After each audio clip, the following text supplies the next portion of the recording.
ஆனால் இன்று தமிழகத்தில் நடந்து கொண்டிருக்கின்ற சில நிகழ்வுகள் மிகுந்த கவலை அளிக்கக்கூடியதாக இருக்கிறது. ஒரு குழந்தை திருவள்ளூர் மாவட்டத்தில் நடந்து போய் கொண்டிருக்க குழந்தைய ஒரு காமுகன் 5 நாட்களுக்கு முன்னாலேயே கசக்கி எரிந்திருக்கிறான். இன்னைக்கு வரைக்கும் தமிழகத்தில் அவன் கண்டுபிடிக்கப்படவில்லை என்றால் என்ன நடந்து கொண்டிருக்கிறது என்பது எல்லோருக்கும் மிக மிக வேதனையாக இருக்கிறது. ஆனால் இதையெல்லாம் கொஞ்சம் கூட கண்டுகொள்ளாமல் வீட்டுக்கு போங்க, பாஜகவை பற்றி பேசுங்க, அதிமுகவை பற்றி பேசுங்க, நீங்கள் ஓட்டு வாங்குங்க, உறுப்பினர் சேருங்க, 2.5 கோடி பேரை சேருங்க, இப்படித்தான் முதலமைச்சர் பேசி கொண்டிருக்கிறாரே தவிர தமிழகத்தில் உள்ள பிரச்சனையை என்றாவது பேசுகிறாரா? மிகுந்த வேதனையாக இருக்கிறது எனக்கு. ஒரு சின்ன குழந்தை அந்த வீடியோவில் பார்க்கும்போதே நம்மளுக்கு ஐயோன்னு இருக்குது. ஆனால் அதை பற்றிலாம் கொஞ்சம் கூட கவலைப்படாமல் இன்றைக்கி முதலமைச்சரோட பேச்சுக்கள் எடுத்து பாருங்கள். எல்லாமே எப்படி 2026 ஓட்டு வாங்கலாம், எப்படி 30% சேர்க்கலாம், என்ன பிரச்சனை, என்னைக்காவது தமிழ்நாட்டில் உள்ள பிரச்சனையை பேசுகிறாரா? அப்படி பேச ஆரம்பித்தா ஒன்று உத்தரப்பிரதேசம் போயிடுவார், இல்லைனா மத்திய பிரதேசம், இல்லைனா ராஜஸ்தான், எங்கெல்லாம் பாஜக ஆளுகின்றதுன்னு ஒரு குறிப்பு வச்சுட்டு ஆனால் அங்கே போயிட வேண்டியது. தமிழ்நாட்டில் 5 நாளாகியும் நேரடியாக சிசிடிவி கேமராவில் பிடிப்பட்ட ஒரு நபரை பிடிக்க முடியவில்லை என்றால் என்ன ஆட்சி நடக்கிறது நான் கேட்குறேன். இதில் வேற ஒருத்தர் வீட்டுக்காக போய் 10 நிமிஷம் பேசணுமா?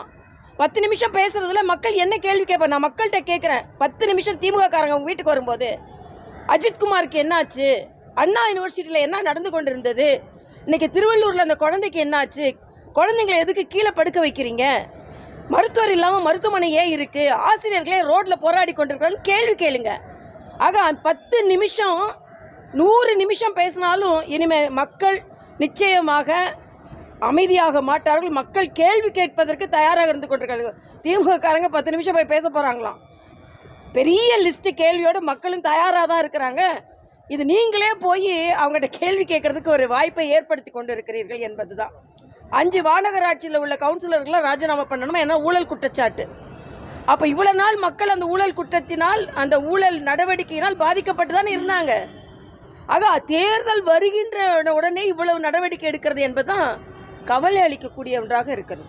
காமராஜரை பற்றி பேசின நாடாளுமன்ற உறுப்பினர் மீது எந்த ஒரு நடவடிக்கையும் கட்சி சார்பாக எடுக்கவே இல்லை. இதுவும் எனக்கு மிகுந்த வேதனையாக இருக்குது. அதாவது சிவாவும், திருச்சி சிவாவும் நான் பேசுனது தப்புன்னு சொல்லலை, இல்லை மற்றவர்கள் புண்பட்டு இருந்தால் தப்பு, இன்னோட விட்டுருணுமா? ஆக இவங்க பேசுறதெல்லாம் பேசுவாங்க, நாம இவங்களை விட்டுறணும். ஆனால் இவங்க மற்றவங்களை விட மாட்டாங்க. இதே பாஜகவில் யாராவது ஒருத்தர் பேசியிருந்தா உடனே ஒரு பெரிய ஆர்ப்பாட்டம் பண்ணுவாங்க. பேசினா போதுமா, மன்னிப்பு கேட்டால் போதுமா, பேசுனது என்னாச்சு அப்படின்னு கேட்பாங்க. இவங்க பேசுறது அன்னையோட சாயந்தரத்தோட நம்ம விட்டுறணுமா என்னன்னு கேட்குறாங்க. பாஜக காரங்களுக்கு என்ன அக்கறைன்னு மோடி சொன்னாருங்க.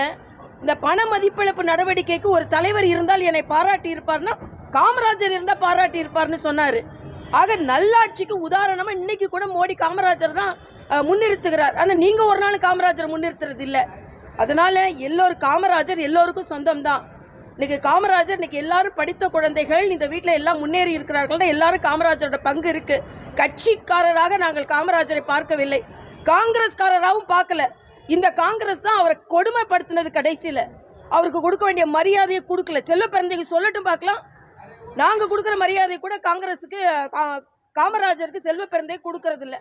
நேத்தோட முடிஞ்சிருச்சான். செல்வ பிறந்தைக்கு வேற சொல்றாரு. ஆக பேசிட்டு நேத்தோட முடிஞ்சிருச்சு, முந்தானியத்தோட முடிஞ்சிருச்சுன்னா போதுமா?